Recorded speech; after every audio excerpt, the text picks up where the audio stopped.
বন্ধুরা, আজকের কচু রান্না করব। আজকে অন্য স্টাইলের একটা কচু রান্না হবে, সেটাই আজকে তোমাদের সাথে শেয়ার করব। প্রথমে কচুটা কেটে নিয়ে ধুয়েছি, ধোয়ার পরে হলুদ দিয়ে দিচ্ছি পরিমাণ মতো। দেওয়ার পরে স্বাদ অনুযায়ী লবণ দিচ্ছি।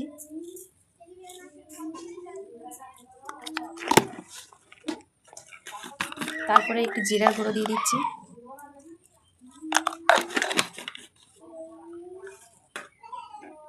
তার মধ্যে একটু তেল দিয়ে দিচ্ছি, সরষের তেল।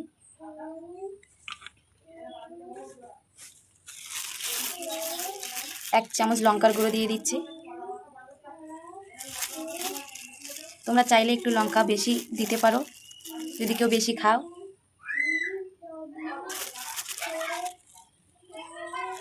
আর কচুতে একটু লঙ্কা বেশি দিলে ভালো লাগে। তো এটাকে আমি মাখিয়ে নেব।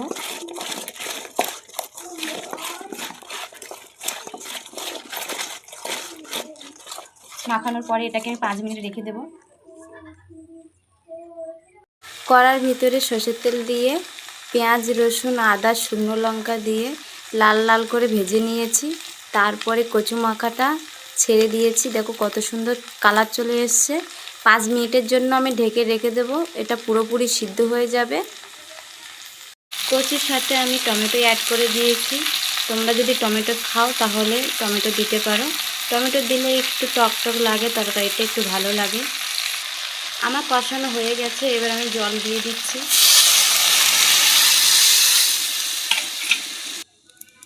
জল দেওয়ার পরে ভাজা মাছটা আমি দিয়ে দেব।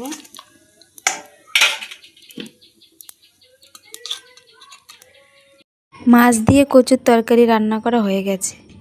মাটির উনুনে রান্না, তাও আবার হাঁড়ির নিচে কালি নেই, এটা কিভাবে সম্ভব? তাহলে চলো এটা কিভাবে সম্ভব আজকে তোমাদেরকে দেখাবো। হাঁড়ির নিচে কালি না পড়ার টেকনিক। আমি তাড়াহুড়োর জন্য হাঁড়ির নিচটা তেল লাগাতে ভুলে গেছি, তো তোমরা অবশ্যই তেল লাগিয়ে নেবে। তারপরে কেরি পেপার দিয়ে এইভাবে বেঁধে তোমরা চুলার ওপর তুলে দেবে।